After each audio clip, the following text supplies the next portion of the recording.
Barefoot Gen is a manga series by Keiji Nakazawa written in the 70s and 80s. It loosely depicts the author's experience surviving the atomic bombings of Hiroshima in 1945 as a young boy. In her journal article Flash Forward Democracy, Christine Hong argues that Barefoot Gen does not challenge American exceptionalism or truly indict America for the human rights atrocity of the atomic bombs. While Barefoot Gen nominally criticizes America's role in the devastation of Japan at the end of World War II, an equally acerbic assertion of Japan's role in its own destruction is embedded in the text. This can be seen in the following episode of the story, in which Japanese people commit suicide as Allied forces firebomb their cities.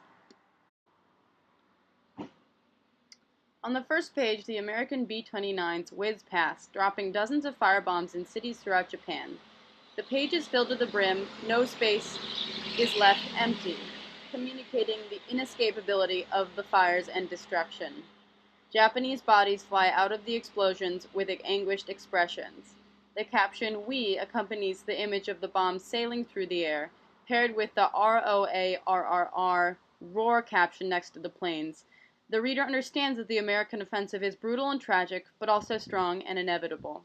The Americans are so unaffected that their bombs carry the light-hearted sound effect, "We." As the firebombs rain down on a bunch of children and civilians, the Americans are represented only as abstract, earth-scorching war objects, belligerent and unaware of their targets.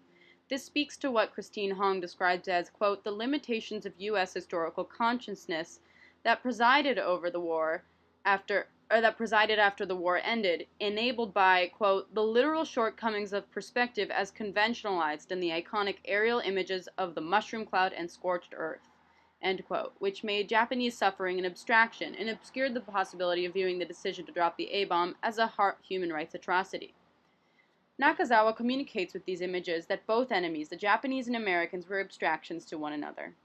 The Americans are indiscriminate war demons to the Japanese, and to the Americans, the Japanese are tiny, expendable lives to be extinguished from an aerial perspective. To buttress Hong's thesis that Barefoot Gen represents, quote, hibakusha literature that is remarkably free of blame towards the United States, end quote, the American bombs are never accompanied by malicious/evil faces of the Americans behind them. Nakazawa does not spend much time demonizing them. He only communicates that the Japanese saw them as demons, mostly due to Japanese war propaganda. In this close-up shot on page 107, we see a river-like flow of death and destruction, bodies slain in an almost torrential fashion. The American attacks are described as fierce and continuous, and the Japanese forces are described as dying in honorable defeat, but piling, quote, the battlefields with corpses.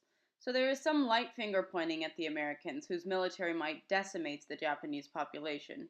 However, the blame shifts in the following pages, implying that the battlefields are strewn with corpses because the Japanese insist on dying honorably for their emperor. The third page shows Japanese women and children reacting to the arrival of Yankees who demand Japan's peaceful surrender. They react by committing suicide, hurling themselves off of a cliff, clinging to their faith in the emperor and the, quote, great Japanese empire. The children, the only people not affected by the irrationality of war fever, resist, saying, "Wah, no, I don't wanna." And the reader is moved to both pity and disdain the adult Japanese people who have been so successfully deceived by their government that they are willing to kill themselves and their children rather than give up the battle against America.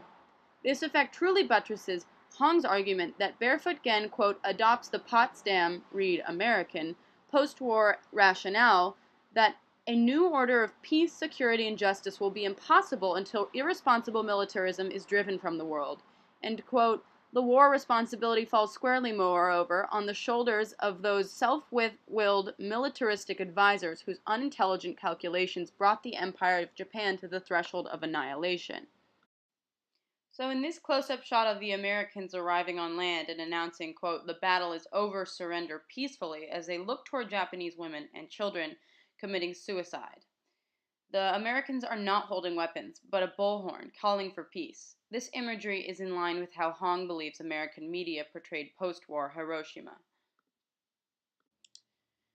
Quote, the American press depicted Hiroshima, in particular, as a microcosm of the Japanese nation, which was progressing steadily under wise American tutelage and developing a pacifist outlook which would curb Japan's warlike tendencies in the future. That's, that's Christine Hong quoting Ya Venditti on page 142 of her journal article Flash Forward Democracy from 2009. So, hearkening back to the image of the Americans watching the Japanese civilians commit suicide, the reader almost wishes they would climb down the hill and seek, quote, wise tutelage from these authoritative, uniformed American soldiers. The thought is, quote, if only they would adopt a pacifist outlook at this very moment and stop jumping off of cliffs to avoid a peaceful reconciliation. The fourth page and final page continues with Nakazawa's non-explicit thesis that Japan's annihilation was more or less equally on the shoulders of Japan itself. As the mother jumps to her death holding the resistant infant, named Hiroko, the girl's doll remains splayed on a rock at the bottom of the cliff, hammering in the tragedy of the scenario. The caption reads, spurred by a fervent belief in the victory of Japan, Japanese lives scattered over land, sea, and air. End quote. And the dead/dying Japanese bodies sing about their loyalty to the emperor. Hong's assertion that hibakusha literature such as Barefoot Gen does not heavily implicate America is thus corroborated, and the Western readers are left shaking their heads at Japan's devastation, but feeling very little guilt about America's role in it.